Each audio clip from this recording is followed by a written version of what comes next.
Episode 5 के starting में हम मार्लेफिस को देख पाते हैं जो कि एक राजा के पास जाती है। वहीं पर वो राजा उसको कह रहा था कि तुम तो अब बहिष्कृत हो चुकी हो। मार्लेफिस शॉक्ड हो जाती है और राजा कहता है तुम पहले फ्लेमिंग ड्रैगन फैंग टीम में थे, लेकिन अब वो पार्टी और नहीं रही और उसका जो लीडर है वो भी अब एक वांटेड बन चुका है। मार्लेफिस कहती है लेकिन बिशप इसमें मेरा कोई फॉल्ट नहीं था। हाँ, मैंने रॉयल कैपिटल में लाइटिंग मैजिक यूज करा था, लेकिन इसके पीछे एक वजह था, वो लोग हमें बहुत ही ज्यादा गंदा खाना दे रहे थे। बिशप कहता है अपना बकवास बंद करो, तुम्हारे वजह से पुलन चर्च का रेपुटेशन भी काफी ज्यादा गिर चुका है। ये सुनने के बाद मार्लेफिस उदास हो जाती है, अपने मन में कहती है मुझे अपने पुलन चर्च का रेपुटेशन को फिर से वापस लाने के लिए कुछ न कुछ करना पड़ेगा। बिशप कहता है लेकिन मुझे तुम्हारे एबिलिटी के बारे में पता है, इस वजह से मैं तुम्हें एक काम दूंगा और अगर वो काम तुम मेरे लिए करते हो तो मैं तुम्हें प्रीस्ट का रैंक दे दूंगा। और फिर वो मार्लेफिस को एक वाइन ऑफर करता है। मार्लेफिस भी अपने चर्च के रेपुटेशन को वापस लाने के लिए बिना कुछ सोचे समझे उसको पी लेती है, जिसके बाद तो बिशप काफी ज्यादा खतरनाक स्माइल करता है और कहता है बहुत अच्छे, मैं चाहता हूँ कि तुम प्रिंसेस लीसे को असैसिनेट करो। ये सुनने के बाद तो मार्लेफिस का मानो पैर तले जमीन खिसक जाता है और फिर वो नीचे गिर जाती है। बिशप कहने लगता है मैंने तुम्हें नहीं बताया, लेकिन इस वाइन में एक कर्स था जो कि तुम्हारे पेट में है। अब तुम पानी के अलावा और कुछ भी नहीं खा सकते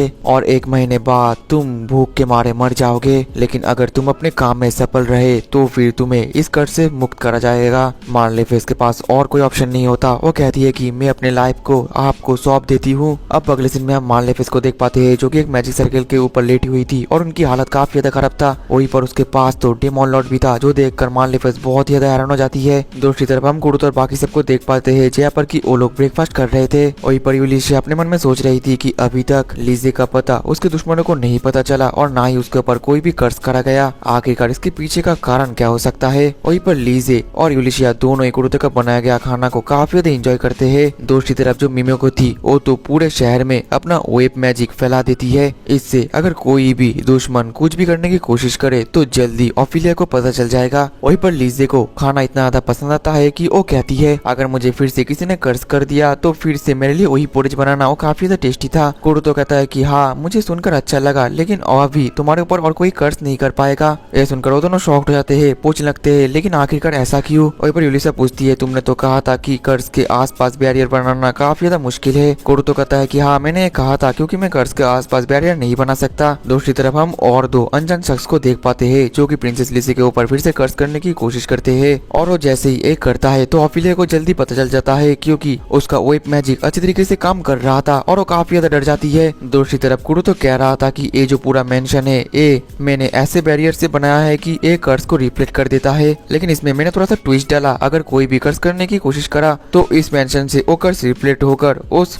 बंदे के ऊपर जाएगा और वो बहुत ही ज्यादा ग्लो करना शुरू कर देगा। दूसरी तरफ हम वही बंदे को देख पाते हैं जिसने की कर्ज किया था और वो तो सच में ग्लो कर रहा था। ये सुनने के बाद तो दोनों हैरान हो जाते हैं। वहीं पर यूलिशिया अपने मन में कहती है मुझे मिमिको और ऑफिलिया को जल्दी से बताना पड़ेगा। उसके जाने के बाद कुरुतो पूछता है लीसे क्यों ना हम दोनों थोड़ा सा शॉपिंग करके बाहर जाए। लीसे सुनने के बाद कुछ नहीं कहती और काफी ज्यादा उदास हो जाती है, कहने लगती है मुझे माफ करना, आज मैं नहीं जा सकती। अब अगले दिन में हम जेनरिक और अल्फ्रेड को देख पाते हैं जो कि आपस में बात कर रहे थे। वो लोग कह रहे थे मुझे थोड़ा सा बैड फीलिंग आ रहा है, शायद से कुछ होने वाला है। दूसरी तरफ ऑफिलिया मिमिको और यूलिशिया को देख पाते हैं जो कि उसी जगह पर पहुंचते हैं जिस जगह से उस बंदे ने कर्ज किया था, लेकिन वो तो अब मर चुके हैं। इससे उन लोगों को पता चल जाता है कि उन्हीं के लोगों ने उसको मार दिया है। वो तीनों ऐसे ही आपस में बात कर रहे थे कि तभी काफी जोरों से घंटा का आवाज होना शुरू हो जाता है, जो सुनने के बाद तो तीनों के तीनों मानो दंग रह जाते हैं। दूसरी तरफ हमें पता चल जाता है कि मॉन्स्टर ने उन लोगों के ऊपर अटैक कर दिया है और वो कोई 1-2 मॉन्स्टर नहीं, काफी सारे स्केलेटन का एक झुंड था। ये देखकर जेनरिक और अल्फ्रेड दोनों ही काफी ज्यादा हैरान हो जाते हैं। दूसरी तरफ अल्फ्रेड जेनरिक को कह रहा था कि जल्दी से हमारे लोगों को बचाओ, हम लोग फाइट करने जा रहे हैं, लेकिन जेनरिक नहीं मानता। वो कहता है मैं भी तुम लोगों के साथ फाइट करूंगा। अल्फ्रेड कहता है कि नहीं, अभी हमारे लोगों को तुम्हारी जरूरत है, तुम यहाँ से चले जाओ। वहीं पर हम उन स्केलेटन को देख पाते हैं, वो लोग जैसे ही उस बड़े दीवार को छूते हैं तो वो लोग धीरे धीरे वैनिश होने लगते हैं और ये देखकर तो जेनरिक और अल्फ्रेड काफी ज्यादा कंफ्यूज थे, लेकिन तभी अल्फ्रेड को याद आता है कि इस वॉल को तो उस बंदे ने रिपेयर किया था। दूसरी तरफ हम मार्लेफिस को देख पाते हैं जिसकी हालत धीरे धीरे बहुत ज्यादा खराब होते जा रहा था और जो डीमन लॉर्ड था वो तो मार्लेफिस को यूज कर रहा था और इन स्केलेटन को बुला रहा था और कह रहा था पहला वेब तो एकदम ही फेल्ड हो चुका है, जल्दी से अब अपना और मैजिक पावर यूज करो और एक वेब तैयार करो। और इतना ज्यादा टॉर्चर करने के बाद मार्लेफिस भी समझ जाती है कि ये कोई भी ट्रायल नहीं है, ये तो उसको फंसाया गया है और शायद से यही उसका अंत भी हो सकता है। अब अगले दिन हम देख पाते हैं कि सुबह हो जाता है और यूलिशिया शहर का सभी घटना को कुरुतो और लिजी को बता देता है और कहता है कि बाहर मत निकलना। वहीं पर यूलिशिया अपने मन में सोचने लगती है जैसे कि हम लोगों को खबर मिला है कि ये सारे मॉन्स्टर लापीटा रूइंस वेस्ट से आ रहे हैं और नाइट भी शायद से इनसे लड़ने के लिए स्ट्रेटेजी बना रहे हैं। और फिर प्रेजेंट में यूलिशिया उन लोगों को बता रही थी, लेकिन जैसे ही वो स्केलेटन्स वॉल्स को छू रहे थे तो वो लोग प्यूरिफाई होते जा रहे थे।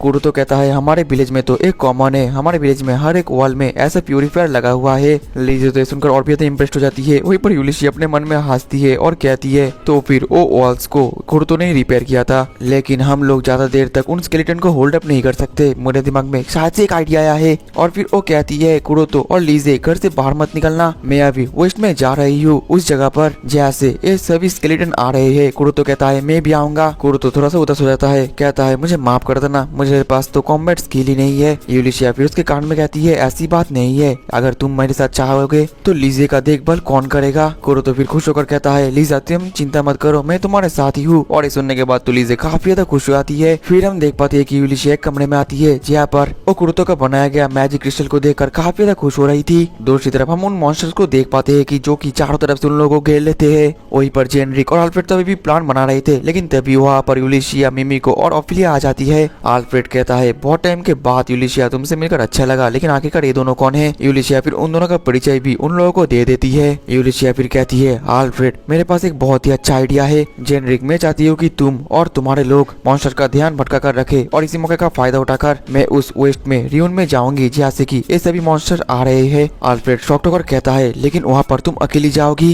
ये तो बहुत ज्यादा खतरनाक हो सकता है। तभी ऑफिलिया कहने लगती है अल्फ्रेड समा अब चिंता मत करिए क्योंकि हमारे पास एक स्पेशल हथियार है। और फिर वो उस मैजिक क्रिस्टल को दिखाने लगती है। अल्फ्रेड कहता है इतने छोटे से मैजिक क्रिस्टल से क्या ही होगा। ऑफिलिया कहती है आप इसके साइज पर मत जाइए, इस मैजिक क्रिस्टल में बहुत ही ज्यादा पावर है। अल्फ्रेड कहता है ठीक है मैं इसके लिए तैयार हूँ, लेकिन मेरा एक कंडीशन है, मैं भी तुम्हारे साथ जाऊंगा यूलिशिया। और फिर उसे भी तैयार हो जाते हैं और अपने अपने मिशन के लिए निकल जाते हैं। लेकिन जो जेनरिक था वो बिल्कुल भी खुश नहीं था क्योंकि वो अल्फ्रेड को अकेला नहीं छोड़ना चाहता था। अल्फ्रेड उसको समझाता है कि तुम चिंता मत करो, ये एक स्ट्रेटेजी है। जेनरिक तो फिर भी गुस्सा हो जाता है और फिर गुस्से में वो 2 ड्रिंक बनाता है और अल्फ्रेड को देता है, लेकिन वो दोनों ही उस ड्रिंक को नहीं पीते। ये बस एक छोटा सा पार्टी है, हम लोग अच्छी तरीके से वापस लौटेंगे काम खत्म करने के बाद और एक साथ पार्टी करेंगे। दूसरी तरफ हम कुरुतो को फिर से देख पाते हैं जो कि थोड़ा सा उदास था और थोड़ा सा उदास होकर अपने मन में कह रहा था डांसो का मैंने ब्लेड देखा वो काफी ज्यादा शार्प था, काश में उसके जैसा एक ब्लेड बना पाता, लेकिन मैं उसी की तरह एक छोटा सा उसका एक स्मॉलर वर्जन बना देता हूँ। और ये कहते हुए वो ब्लेड को बना रहा था, लेकिन वो काफी ज्यादा उदास था क्योंकि वो कॉम्बैट स्किल में बिल्कुल भी अच्छा नहीं था और वो लोगों की ज्यादा मदद भी नहीं कर पा रहा था, ऐसा उसको लगता था। दूसरी तरफ हम फिर से यूलिशिया और उन लोगों को देख पाते हैं और वो लोग जाने वाले थे, लेकिन गेट के बाहर काफी सारे मॉन्स्टर्स थे। ये देखकर यूलिशिया एक मैजिक क्रिस्टल निकालती है और उस मॉन्स्टर के सर पर दे मारती है और उस मैजिक क्रिस्टल से इतना ज्यादा पावर रिलीज होता है कि वहाँ पर जितने भी मॉन्स्टर थे वो तो सभी प्यूरिफाई होकर मर जाते हैं और इसी मौके का फायदा उठाकर वो लोग तो वहाँ से निकल जाते हैं। दूसरी तरफ कुरुतो का जो छोटा सा स्वॉर्ड था वो भी तैयार हो जाता है और वो अपने मन में सोचता है ये तो काफी ज्यादा एक नॉर्मल स्वॉर्ड है, शायद से ये कोई बी रंग या सी रंग का स्वॉर्ड होगा। तभी वहाँ पर लीजे उसको खाना खाने के लिए बुलाने आती है, लेकिन वो जैसे ही कुरुतो के हाथ में इस स्वॉर्ड को देखती है तो उसके बारे में पूछती है। कुरुतो कहता है कि हाँ इसको मैंने ही बनाया है, लेकिन इस स्वॉर्ड को ज्यादा ऊपर मत पकड़ना क्योंकि इससे इसका एक स्पेल एक्टिवेट हो जाएगा। लीजे कहती है ये स्वॉर्ड तो काफी ज्यादा खूबसूरत है। कुरुतो कहता है अगर तुम्हें ये इतना ज्यादा पसंद है तो तुम इसको रख लो। लीजे तो काफी ज्यादा खुश हो जाती है और उसको थैंक यू कहती है। कुरुतो अभी भी उदास था, अपने मन में सोच रहा था शायद से लीजे अपने स्माइल को फेक कर रही है, लेकिन वो काफी ज्यादा सीरियस था, कहता है कि और नहीं। और फिर वो लीजे से डायरेक्टली पूछ लेता है क्या कोई तुम्हारे पीछे है। लीजे तो बहुत ज्यादा हैरान होती है, कहती है तो आखिरकार तुम्हें पता लग ही गया, मुझे माफ करना, ऐसे भी मेरी गलती है, मेरे वजह से यूलिशिया और बाकी सबको भी प्रॉब्लम झेलना पड़ रहा है। कुरुतो कहता है कि ऐसा बात नहीं है, हम तुम्हें कभी भी एक प्रॉब्लम की तरह नहीं देखते। लीजे कहती है कि ऐसा नहीं है, यूलिशिया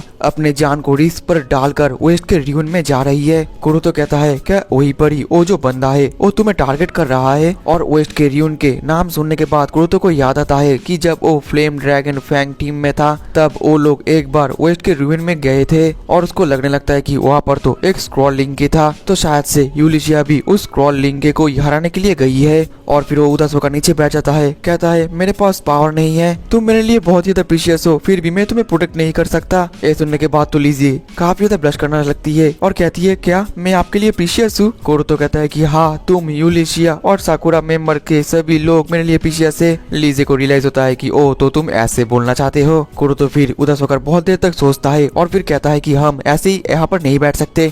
लीजे चलो हम भी जाते हैं। लीजे कहती है लेकिन शहर में तो चारों तरफ मॉन्स्टर्स है। कुरुतो कहता है कि कुछ भी नहीं होगा, हम कोई ना कोई तरीका ढूंढ लेंगे, चलो वेस्ट के रियून में जाते हैं। दूसरी तरफ यूलिशिया और अल्फ्रेड दोनों ही रास्ते में तो मॉन्स्टर से घिर जाते हैं और फंस जाते हैं। लेकिन यूलिशिया को कुछ और बात सता रही थी, वो अपने मन में कह रही थी शायद से कुछ बुरा होने वाला है। और दोस्तों इसी के साथ ही हमारा एपिसोड 5 भी खत्म हो जाता है। मिलते हैं नेक्स्ट एपिसोड में, तब तक के लिए टाटा बाय बाय सायोनारा।